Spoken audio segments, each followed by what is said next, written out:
I suspect that we can all conjure the scene to our imaginations. A nearly dark room, well-dressed people seated around a table, their hands placed on its surface or gently atop each other's. A woman at the center of the activity, sometimes of sublime, youthful beauty, others an elderly woman, her eyes glazed, perhaps in trance or blindness or both. A call is then made to the apparent darkness around them, but whose address is actually the world of the spirits, in fact, a world of infinite light. Then silence, before perhaps strange knocks seeming to come from everywhere and nowhere all at once, distant whispers and groans, a wind might stir in the room, but of course the windows are all locked tight. And then through the medium of the woman a voice emerges, somehow hers, and yet not. Somehow a human voice, and yet otherworldly just the same. The great abyss of the living and the dead is bridged, and the conversation begins.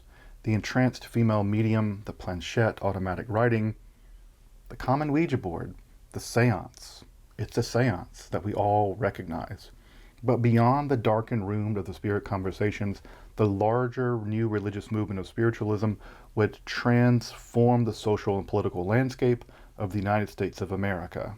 Between the strange wrappings of the Fox sisters starting in the spring of 1848, but before the calcification of the movement following the American Civil War, spiritualism transformed this country. But how did these decentralized conversations with the dead lead to a revolutionary political agenda that included the abolition of slavery, female emancipation and social autonomy, suffrage, free love, clothing, and medical reform, an enormously anti-organized religion sentiment, and indeed, radical socialism? Let's explore how spiritualism sought to destroy not only the barrier between the living and the dead, but to radically transform this world as well. Make sure to subscribe for weekly explorations of topics in esoteric history here at Esoterica. And if you'd like to support the work of providing evidence-backed, free, and accessible content like this episode, then I'd hope you consider checking out our merch and our Patreon to make this kind of work possible. If you're new to the study of esotericism, you need to make sure to check out my study guide, which will orient you to the lay of the land for reliable sources on topics like these. And if you're interested in actual historical books on the occult and the mystical, check out my bookstore at Esoterica Rare Books. You can find all those links in the description and also in the pinned comment below. But now, let's turn to the revolutionary world of spiritualism, the conversations with the world of the spirits, and the radical women at the center of this religious revolution. I'm Dr. Justin Sledge, and welcome to Esoterica, where we explore the arcane in history, philosophy, and religion.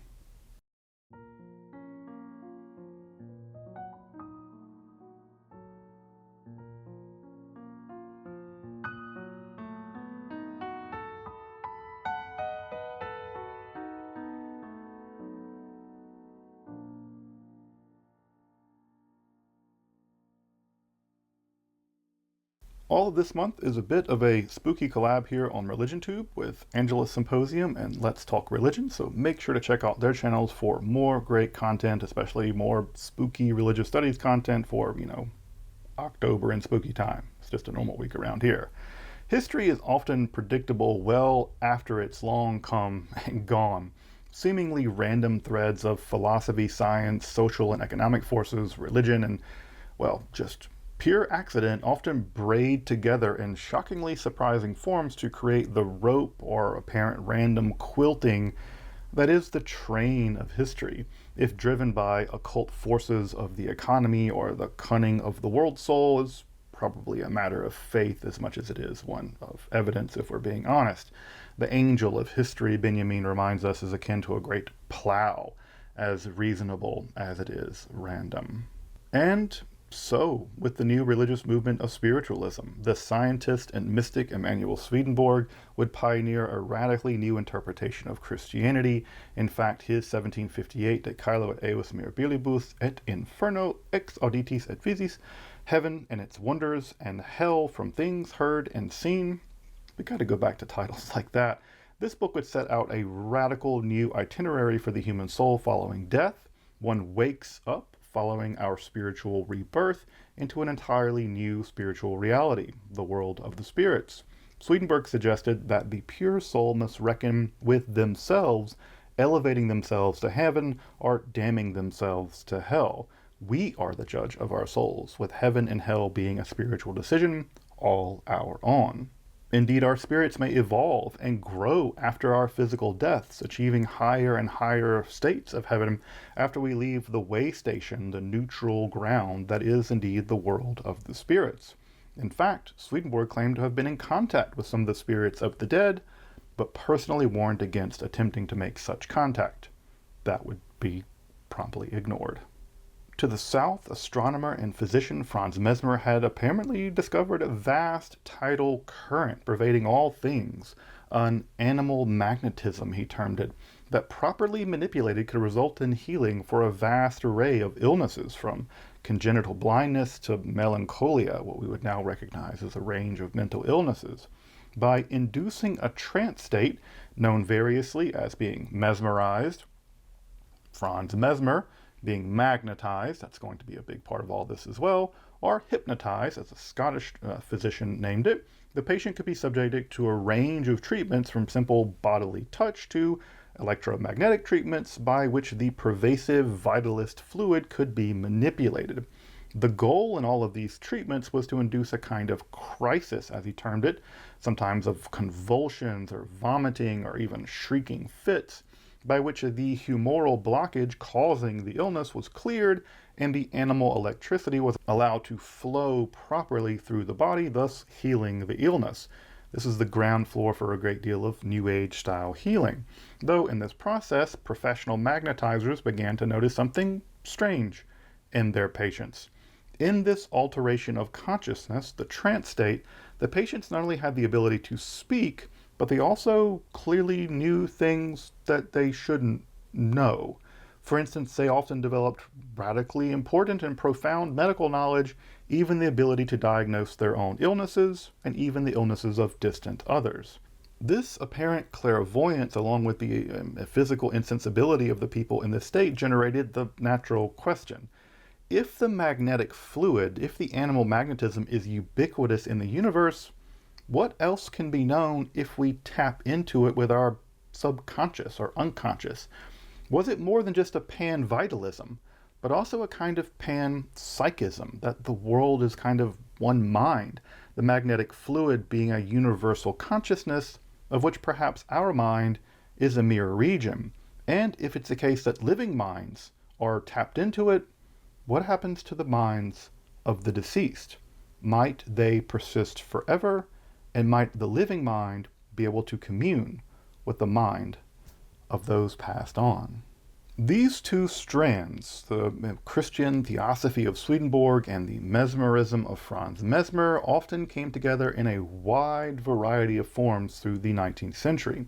In the United States of America, they found combined expression in the writings and revelations of an otherwise uneducated cobbler, a shoemaker, Andrew Jackson Davis.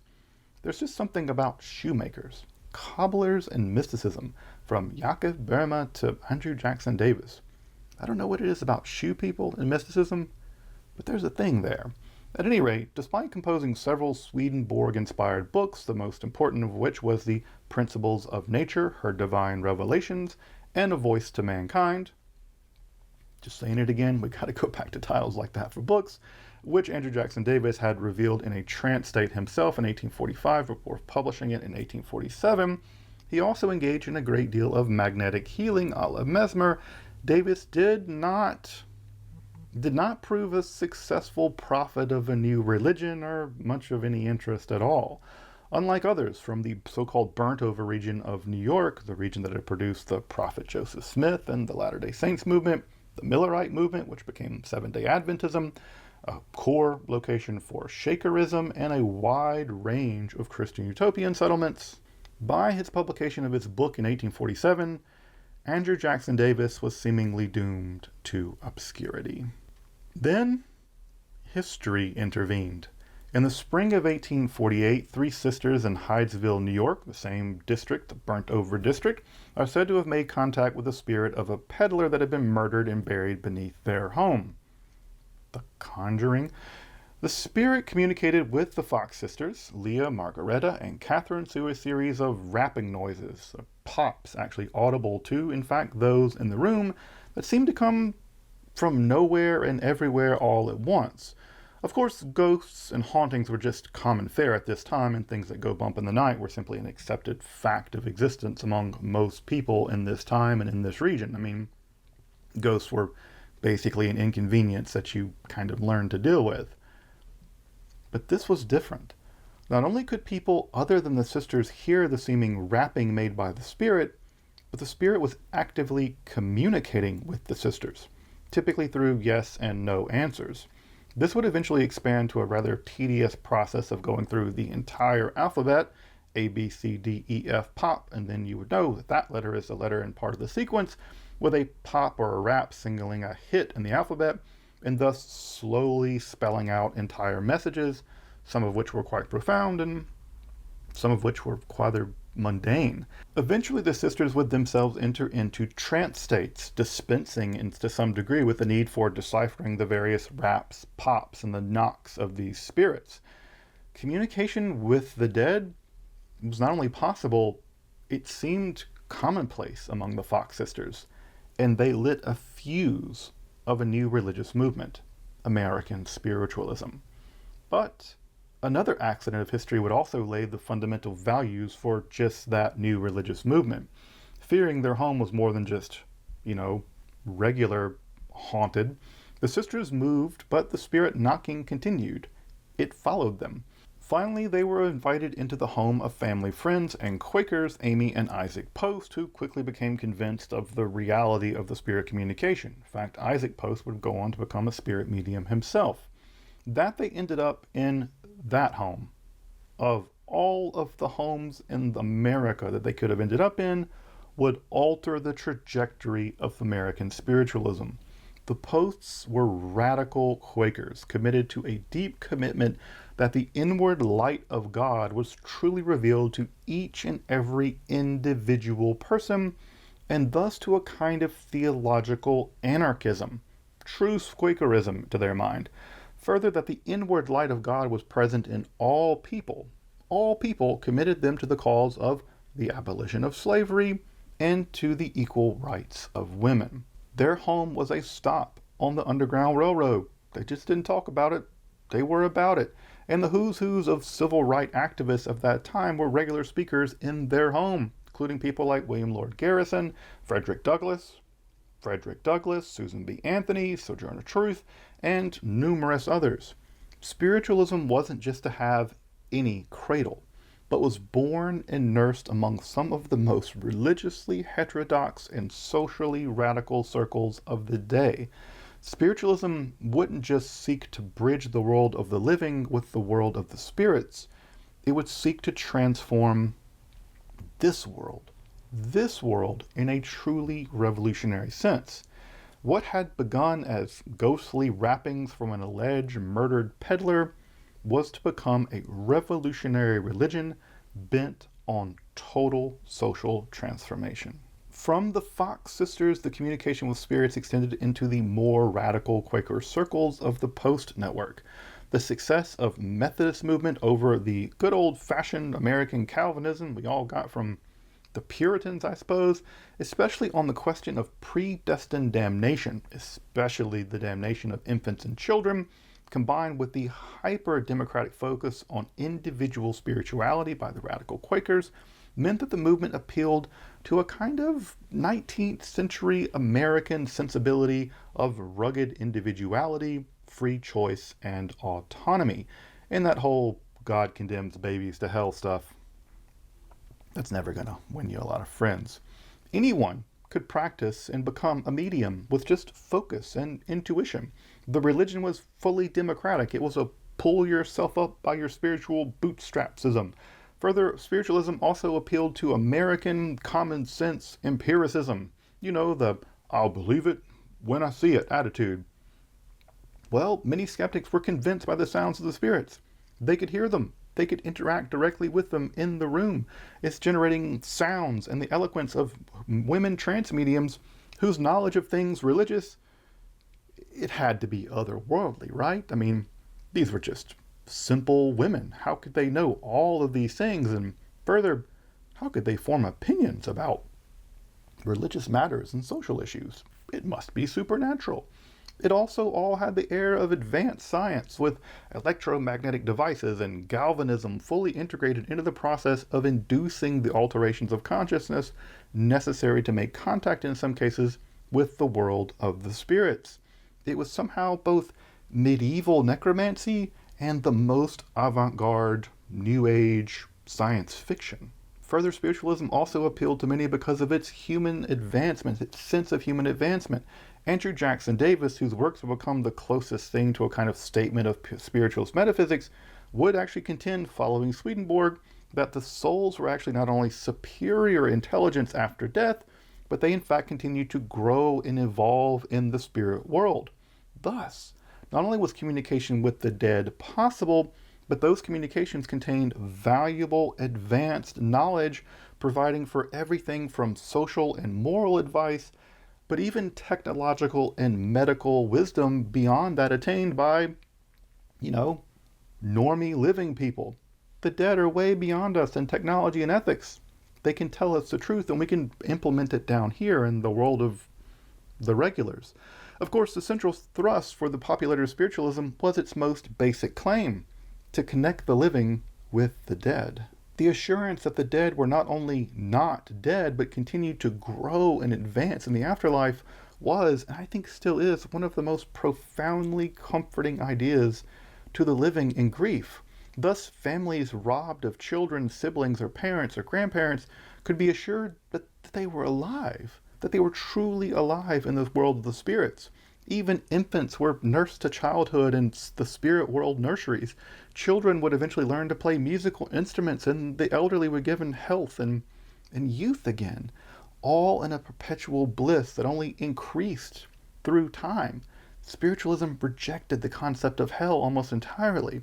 Spiritualism rejected a Christianity which had become just a fossilized version of itself, and even heaven was just a bunch of people singing in choirs forever. Boring. Even the morally bad during this lives could reform themselves in the spirit world.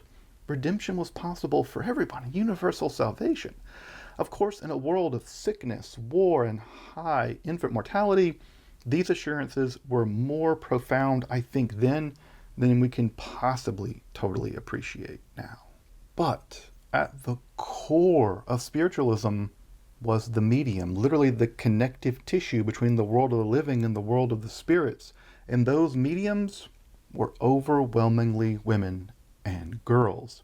The place of the woman and girls at the heart of the spiritualist religion had unsurprising origins, but very surprising effects. Prior to 1848, with the exceptions of basically some Quakers, the position of women in religious life, especially in this country, was one of silence and obedience. She was fundamentally passive to the teachings of the preacher or priest, and fundamentally passive to the dictates of her father and then her husband, the daughter-to-husband pipeline here. Women were not allowed to weigh in on religious matters, to provide religious services, or to offer interpretations of religious doctrines, aside to giving those perhaps to their children. Their education was extremely meager. They were locked into a system of the domestic sphere, domestic slavery. It had virtually no social autonomy to speak of. Life happened primarily to women and girls. They were seldom active participants in shaping even the destiny of their own lives, much less society at large. But it was precisely this conception of their passivity, their religious naivete, that, to men's minds at least, made women and girls the perfect media, literally mediums by which male spirits could pass communications to male people in this life. The medium was simply a conduit, a passive conduit for communication, and the inherent simplicity and passivity of women made them perfectly suited for that role. Again, at least for male audiences who had no idea what was about to come. This situation allowed for something extraordinary. Women and girls who had previously had no real social presence were now taking the stage, the pulpit, and the podium before audiences of hundreds and thousands, and speaking, lecturing even, precisely because it wasn't the voice of the girl or woman that spoke, but the spirits, the men safely protected from a woman speaking by the trance state. But again, what the spirits had to say, indeed to lecture the living about, was surprising, shocking, and revolutionary. Women and girls spoke eloquently for hours in trance about metaphysics, science, medicine, religion, but most alarming of all, about social reform.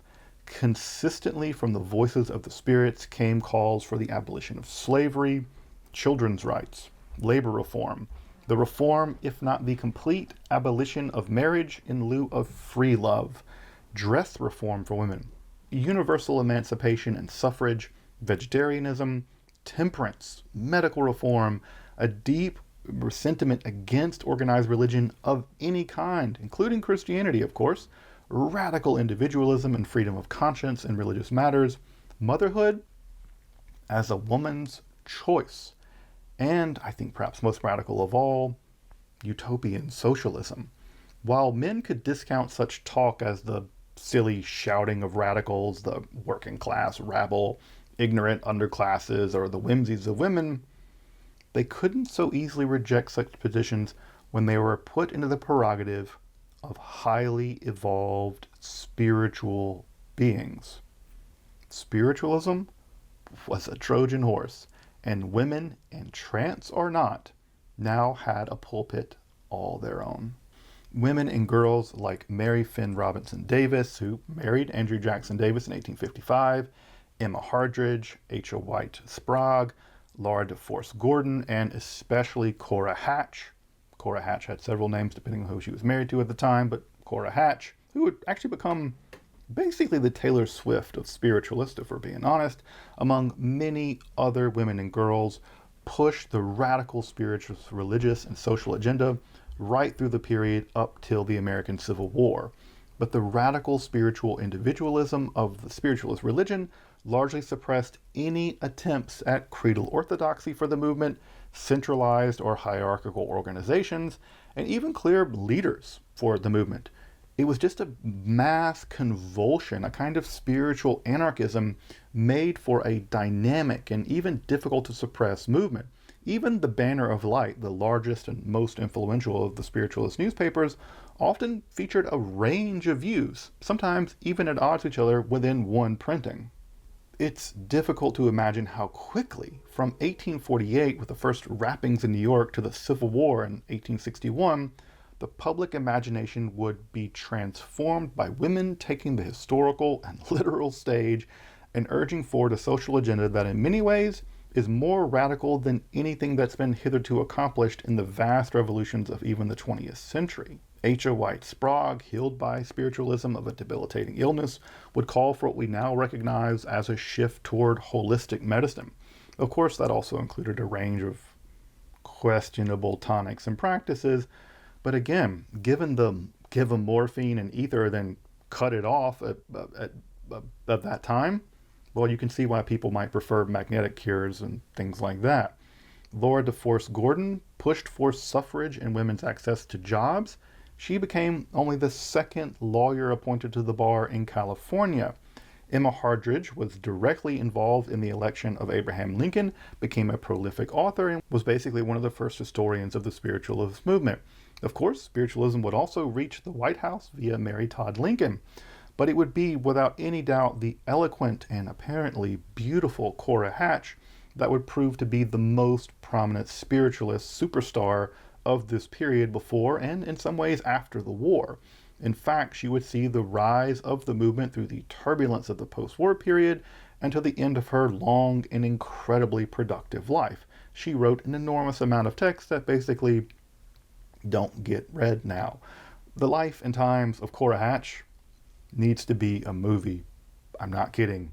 The Life and Times of Cora Hatch, that was a movie I would literally work on gladly. She's just amazing. The radicalism of pre-war spiritualism was ultimately moderated in the aftermath of the American Civil War. All the while, spiritualism would actually continue to grow in popularity. Radical spiritualism itself would only have something of an afterlife, to my mind. The horrors of the Civil War and the extreme horrors of the First World War brought spiritualism into virtually every community and nearly many homes. Planchettes and Ouija boards continue to be popular down to this day, and they were both technologies developed in this period as part of the radical democratic ideals of religious spiritualism. You can contact the spirits in the comfort of your own home.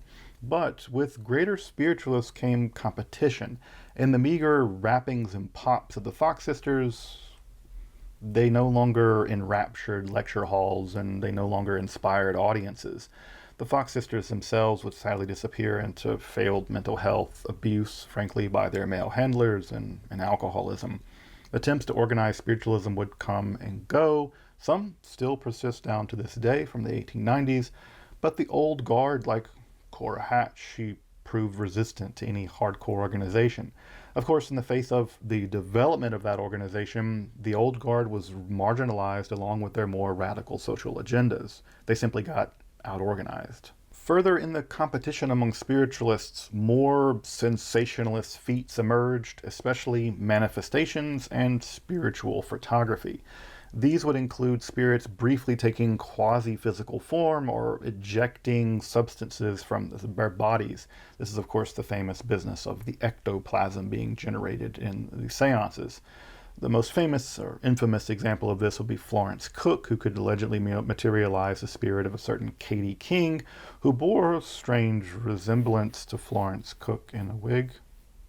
Many of these materializations involve women being locked in cabinets or even placed in bags and then nailed to the ground, thus eliminating the very women and girl mediums that were once the center focus of the movement, along with, of course, the lectures they gave from the spirits. Now they're in a bag, nailed to a floor.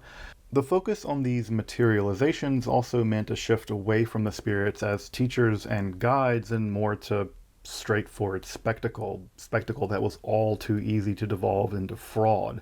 Florence Cook in a wig, cheesecloth as ectoplasm, magician's tricks as spiritual communication, and double exposure as spirit photography.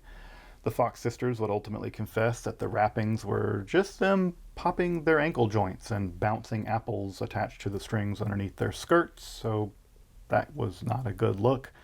The spiritualists became the targets of debunkers like Harry Houdini, and desperation even drove one believer, Thomas Lynn Braden, here actually in Detroit, to make a pact with a local spiritualist in 1921. He sealed his Detroit apartment and turned on the gas, pledging to send a message, if possible, from the other side. Houdini made a similar pledge to his wife, and neither were ever heard from since. Houdini's wife, Bess, ended her Halloween seance vigils after about a decade, declaring that 10 years was long enough to wait for any man. I don't blame you, Bess. Spiritualism is now known primarily for the seance, the Ouija board, or a scene from a bad horror film. It's known for the depraved frauds that predated upon people in extreme grief. I'm thinking about the evil woman Sylvia Browne. May her memory be erased. It's known for parlor tricks masquerading as metaphysics, and that's all true. But there's a deeper, richer history of spiritualism as well, one often passed over for the sensationalism of manifestations that really only emerged after the American Civil War. In that period prior, the spring of 1848 to the spring of 1861, just 13 years represents one of the most radical religious, spiritual, and socially radical stirrings in the history of this country, led primarily by extraordinary women who I genuinely do believe sought to connect to higher spiritual consciousness and transform their world into one that was just as authentically spiritual. And thus, those 13 years in the history of the religious movement that centrally platform both spirits and women and girls in the interest of radical social, political, religious, and ethical transformation, I think those years and I think those women and girls are well worth our attention. They are among the greatest American mystics in history. Indeed, I suspect we still need to learn from those radical women and girls, and perhaps their spirits too. The literature on spiritualism is incredibly vast and very uneven, ranging from just pure credulity to vitriolic attacks that have no real sense of nuance. This episode was deeply informed by Anne Broad's Radical Spirits, and I really highly recommend her book if this episode has intrigued you about this very important moment in American spiritual and women's history.